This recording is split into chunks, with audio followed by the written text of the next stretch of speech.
Hello my dear চুলগুলো, আজকে আমরা যেটা পড়বো সেটা হচ্ছে রিকারশন। রিকারশন কি জিনিস? না, রিকারশন হচ্ছে recursion is a when a function calls itself to solve a program. তার মানে কি?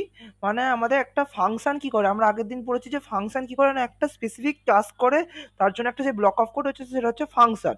ফাংশন যখন নিজেকে নিজে কল করে একটা প্রবলেমকে সলভ করার জন্য, সেটা হচ্ছে রিকারশন। সেটা আমরা একটা এক্সাম্পল দিয়ে বুঝি। ধর এখানে একটা মানুষ দাঁড়িয়ে আছে, এখানে একটা মানুষ দাঁড়িয়ে আছে, মানুষটা পার্টিকুলার কিছু একটা কাজ করছে। সেই কাজটা করার জন্য ও নিজেকেই আবার ডাকছে, যে আবার কাজটা করছে, আবার এখানে গিয়ে আবার নিজেকে ডাকছে, আবার কাজটা করছে, আবার নিজেকে ডাকছে। এরা মানে এইভাবে গোল গোল গোল গোল করে ঘুরে নিজেকে ডাকছে।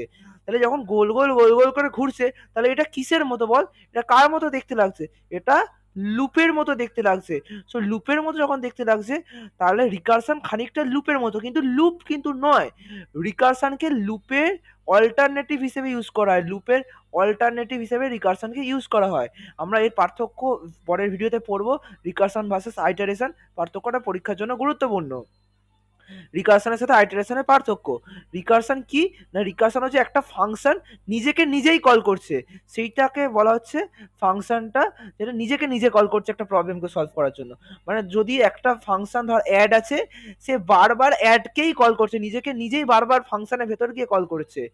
এই রিকারশনের কিভাবে সিনট্যাক্সটা হয়? প্রথমে একটা ফাংশন যেভাবে লেখে, আমাদের ফাংশনের যে সিনট্যাক্স, সেম সিনট্যাক্স। প্রথমে রিটার্ন টাইপ, ফাংশনের নাম, ভেতরে আর্গুমেন্টটা পাস করব, প্যারামিটারটা, মাঝে রিকারশনের মিডিলে যে কন্ডিশনটা থাকে সেটা একটা ইফ এলস কন্ডিশন থাকে, একটা ইফের মধ্যে আমাদের বেস কন্ডিশন থাকে। বেস কন্ডিশনটাকে বলা হয় টার্মিনেটিং কন্ডিশন। মানে যে কন্ডিশন একটা রিকারসিভ যখন হচ্ছে, মানে একটা যখন লুপ ঘুরছিল, লুপটা তো কোথাও একটা গিয়ে টার্মিনেট করতো, লুপটা কোথাও তো গিয়ে থামতো, সেই থামার তো কিছু একটা কন্ডিশন রাখতে হবে। সেই কন্ডিশনটাকে বলা হয় বেস কন্ডিশন। যে কন্ডিশনটা স্যাটিসফাই করলে এখান থেকে ইফ কন্ডিশনটাকে বেরিয়ে যাবে এবং ভ্যালুটা রিটার্ন করে যাবে। মানে আমাদের লুপটা এক্সিট করবে, বা রিকারশনে ওই গোল গোল ঘোড়াটা এক্সিট করে যাবে। তাই ইফের মধ্যে থাকবে টার্মিনেটিং কন্ডিশন, লেখা আছে স্টপ হিয়ার। আর এলস এর মধ্যে আমরা রিকারসিভ কলের নেচারটা লিখবো, আর যেটা আমরা স্মলার প্রবলেমকে ডিনোট করবে। মানে কি বলতে চাইছি? বলতে চাইছি রিকারশন যেভাবে ওয়ার্ক করে, বেসিক্যালি রিকারশন একটা বড় প্রবলেমকে ছোট ছোট ভাগে ভাগ করে নেয়। ধর একটা এরা এত বড় প্রবলেম আছে, ও প্রবলেমগুলোকে এরকম ছোট ছোট ছোট ছোট পার্টে ভাগ করে নেয়। প্রথম এই পার্টটাকে ওয়ার্ক করলো, করার পর আবার এই পার্টটাকে করলো, তারপর এই পার্টটাকে করলো, এই পার্টটাকে করলো, এই পার্টটাকে করলো, এই পার্টটাকে করলো, দিয়ে কমপ্লিটটা একসাথে যখন দেখছে দেখছে পুরোটাই হয়ে গেছে। সেইটাই হচ্ছে আসলে রিকারশন। রিকারশন কি করছে না, ছোট ছোট ভাঙে ভেঙে নিয়ে জিনিসটাকে সলভ করছে।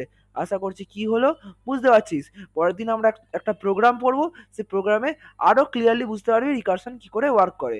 ওকে, চল মিলতে हैं अगले क्लास में। Bye bye. If I make you crazy, just take it easy.